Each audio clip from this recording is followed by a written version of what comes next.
يلا فينا نكمل الحواديت بتاعتنا في البث المباشر، ونقول إن المسافات الواقعة في عرض الحائط بين الحجرات غطيت برسوم حاوى، وحضر ليتعبد في 4 مرات كما بيمثله منظران وهو بيدخل حجراته الخاصة.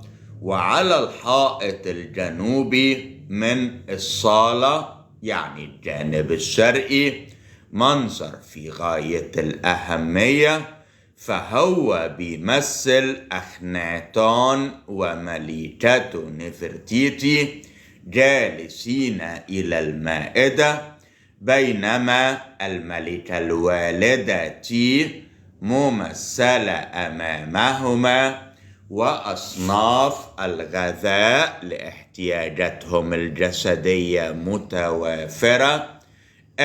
الزوجان الملكيان بحق بالواجب نحوها، فهذا إخناتون يمسك ويقطم قطعة من العظم المشوي بطول ذراعه، ونفرتيتي بتتصرف بثبات في بطء. أما تي فهي ضابطة النفس في شهيتها، وفوقهم الشعار العادي لآتون رمز الشمس بأشعتها الممتدة والمنتهية. مستر علي السيد بيقول لي انت حاطط الخلفية دي ليه؟ ده مصنع لورا الشام، وده نوع من انواع الصابون المغربي، واحنا بنروج للمنتج دون.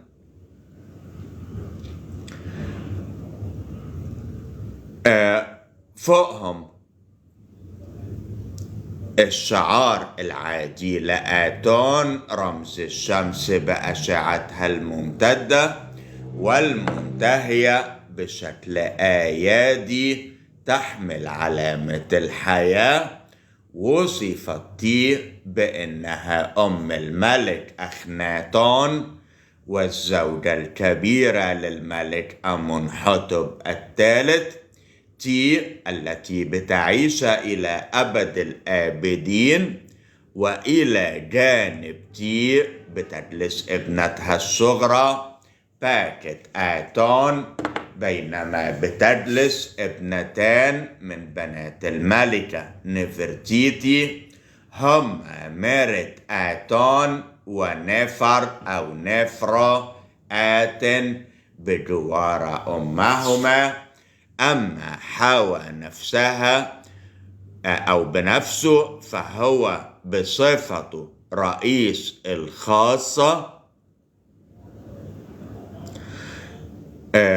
للملكة تي، بيقوم بالخدمة باعتبارها فرصته الكبيرة الهامة. وفي الصفوف السفلية هنجد صور فرق من الموسيقيين والأتباع والموظفين. وعلى الجانب الغربي من الجدار الجنوبي رسوم مماثلة، وإن كان الشراب فيها بيحل محل الأكل، نرى إن نفرتيتي وصفت بأنها صاحبة الأرث العظيمة الخطوة، سيدة الحسن الفاتنة في رقتها المحببة، سيدة الشمال والجنوب، الزوجة الكبيرة للملك الذي يحبها، سيدة الأرضين اللي بتعيش لأبد الآبدين. وهناك قواعد لمصابيح الإضاءة، ده بيدل على إن الحفل ليلي. الحائط الشرقي وبيمثل المنظر عليه أخناتون وهو بيقود أمه في زيارة لمعبد آتون. في صديق لينا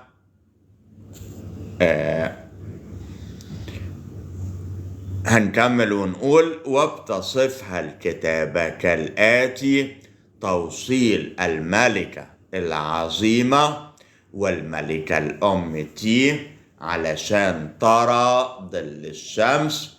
أخناتون يمسك بيد والدته ويقودها لباب المعبد المرسوم في الخلف، وده وفقا للقواعد المصرية بخصوص المنصور.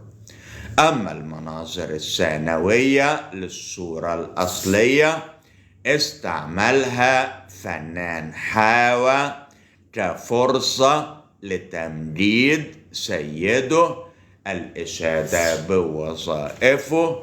الواقع أنه لم يكن في الإمكان تصوير حاوى في المنظر الرئيسي، ومع ذلك فإنه لا يترك نوعا من الشك في أنه هو الذي يتولى إدارة المنظر الاستعراضي. صورة المعبد لها قيمة وأهمية عظمى، لكنها صعبة الفهم علينا حاليا. والحائط الغربي هنا منظر مؤرخ وموصوف بالعبارة الآتية: السنة 12 الشهر الثاني من فصل الشتاء اليوم 8 فليعش الأب الحاكم المزدوج رعآتون الذي يعطي الحياة إلى أبد الآبدين، ملك الجنوب والشمال نفرخبرورع، والملكة نفرتيتي الباقية لأبد الآبدين. ظهر أمام الشعب على المحفة الكبيرة المصنوعة من الذهب علشان يتسلم جزية سوريا، خارو، وأثيوبياكوس الشرق والغرب، وجميع البلاد مجتمعة في وقت واحد. والجزر النابتة في قلب البحر قد أحضر الهدايا للملك الجالس على العرش العظيم لمدينة آخيتاتون، واللي بيتسلم الجزية من كل الأرض، يعطي نسمة الحياة. ومن الأصوب أن نستنتج أن البلاد اللي كان بيمتلكها أخناتون فعلا كانت أقل ما نسب إليه هنا. ففي السنة 12 من حكمه لابد أن الأحوال في سوريا كانت في حالة سيئة إلى حد ما.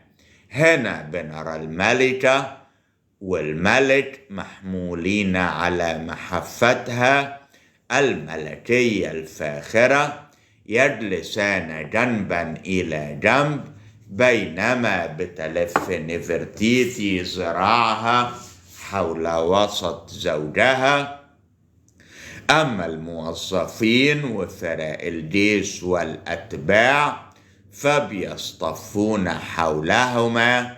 واحد من الكهنة بيطلق البخور أمام المحفة بينما بيدور الرأس الرسمي هذا، وتحمل جزيرة الشمال في موكب يضم عربتين ومجموعة منوعة من الأواني دقيقة الصنع.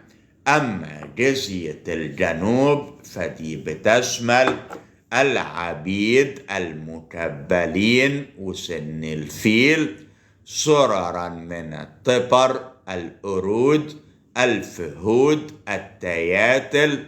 هنا أيضا بيحاول حاوى